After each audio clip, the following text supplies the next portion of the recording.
Bienvenue dans nos 10 jours de prière. Nous sommes aujourd'hui au jour numéro 9 et nous voulons considérer avec vous, chers amis, l'un des éléments du souverain sacrificateur qu'il avait en main, l'encensoir. Le texte est tiré de l'Épître aux Hébreux au chapitre 7 et au verset 25. C'est aussi pour cela qu'il peut sauver parfaitement ceux qui s'approchent de Dieu par lui, étant toujours vivants pour intercéder en leur faveur. Nous considérons aujourd'hui l'encensoir. C'est aussi pour cela qu'il peut sauver parfaitement ceux qui s'approchent de Dieu, par lui étant toujours vivant pour intercéder en leur faveur. Alors, je reprends ici le texte que nous avons considéré pour aujourd'hui. En fait, chers amis, l'encensoir et l'encens sont un symbole de l'intercession du Christ pour nous. En tant qu'intercesseur, il exécute le mandat qu'il s'est lui-même assigné, tenant devant Dieu l'encensoir contenant ses propres mérites immaculés, ainsi que les prières, les confessions et les actions de grâce de son peuple. Le Christ, notre médiateur, à la droite du Père, nous a toujours devant sa face, car il est aussi nécessaire qu'il veille sur nous par ses intercessions, qu'il a dû nous racheter par son sang. Je suis si reconnaissant que nous puissions avoir confiance en Dieu. Et le Seigneur est honoré quand nous plaçons notre confiance en lui apportant toutes nos perplexités. Le Seigneur Jéhovah n'a pas considéré que les principes du salut étaient complets en étant investi uniquement par son propre amour. Il a décidé de placer devant son autel un avocat revêtu de sa nature. Ainsi, en tant qu'intercesseur en notre faveur, sa fonction consiste à nous présenter à Dieu comme ses fils et ses filles. Et là, il joue son rôle d'intercesseur. Le Christ, donc, chers amis, intercède en faveur de ceux qui l'ont reçu. Il leur donne le pouvoir, en vertu de ses propres mérites, de devenir membre de la famille royale, enfant du roi céleste. Et le Père manifeste son amour infini pour le Christ, qui a payé notre rançon par son sang, en recevant et en accueillant les amis du Christ comme ses propres amis. Il est satisfait de l'expiation accomplie. Il est glorifié par l'incarnation, la vie, la mort et la médiation de son propre Fils. Quelle condescendance, vous comprendrez bien avec moi, quel privilège il nous est accordé. Le Christ est le lien entre Dieu et l'homme, entre la terre et le ciel. En nous approchant de Dieu par la vertu des mérites du Christ, nous sommes revêtus de ses vêtements sacerdotaux. Il nous rapproche tout près de lui, nous embrassant de son bras humain, tandis qu'avec son bras divin, il saisit le trône de l'infini.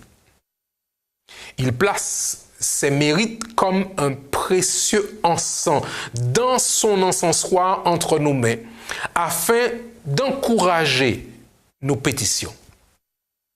Il promet d'entendre et de répondre à nos supplications. Oui, le Christ, chers amis, est devenu l'intermédiaire par lequel la prière de l'homme parvient à Dieu. Il est également devenu l'intermédiaire par lequel la bénédiction de Dieu parvient à l'homme.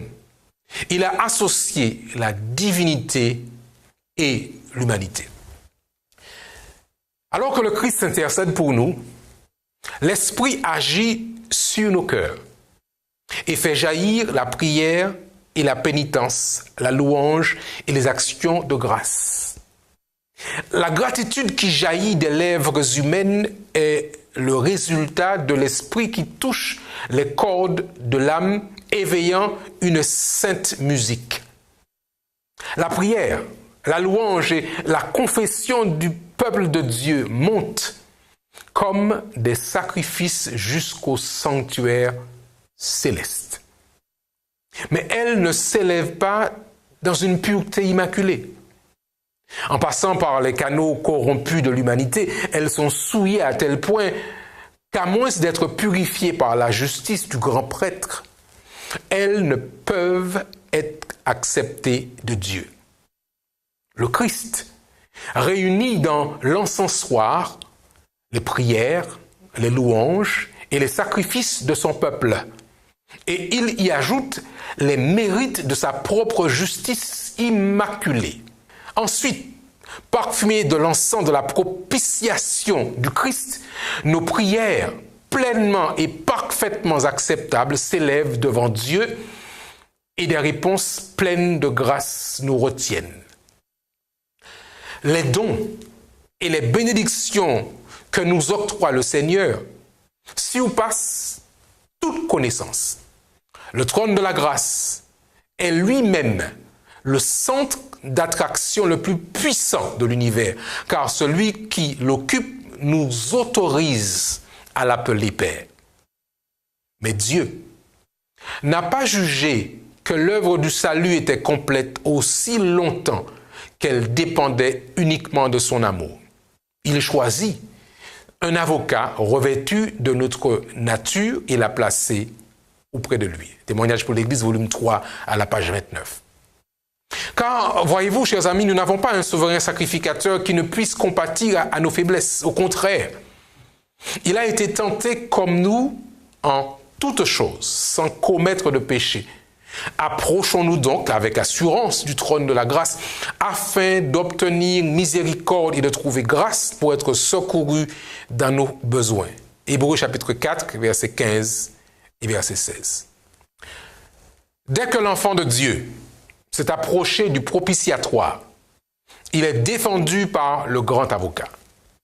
Dès qu'il a prononcé une parole de repentir et imploré le pardon du ciel, le Sauveur épouse sa cause et en son propre nom, il présente ses supplications devant Dieu. Lorsque le Christ intercède en notre faveur, Dieu met à notre disposition tous les trésors de sa grâce.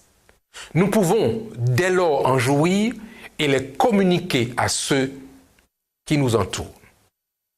Demandez en mon nom, dit Jésus. Je ne vous dis pas que je prierai le Père pour vous, car le Père lui-même vous aime, parce que vous m'avez aimé.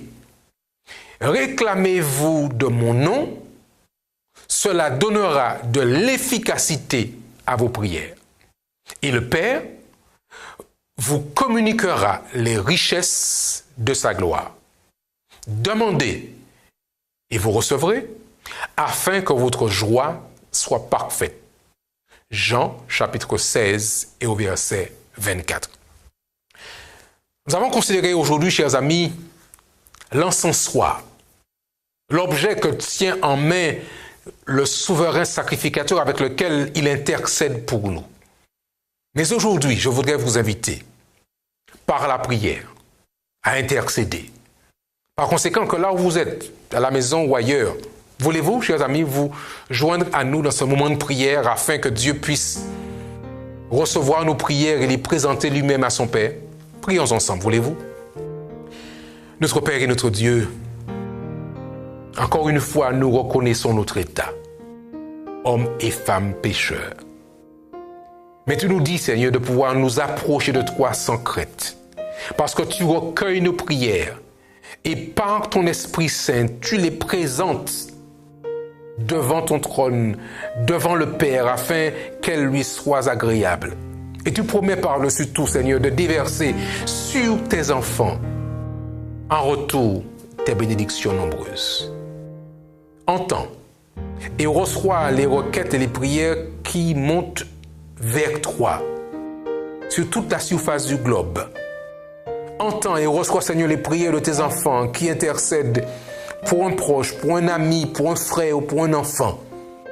Et par ta grâce et par ta miséricorde, déverse, Seigneur, ta bénédiction et fais du bien à cette personne pour qui nous prions aujourd'hui. Et donne-nous, Seigneur, de pouvoir continuer à faire monter nos actions de grâce et nos louanges vers toi, puisque tu es notre Dieu, celui qui nous a sauvés, celui qui nous a rachetés. Nous t'avons prié, Père, au nom de Jésus et pour ta seule gloire. Amen. Nous avons eu du plaisir, chers amis, à partager avec vous ce moment de prière, ce moment de partage dans ce programme des 10 jours de prière. Nous vous invitons à continuer à rester tout près de Jésus parce qu'il a un plan pour chacun d'entre nous. À très bientôt, chers amis téléspectateurs.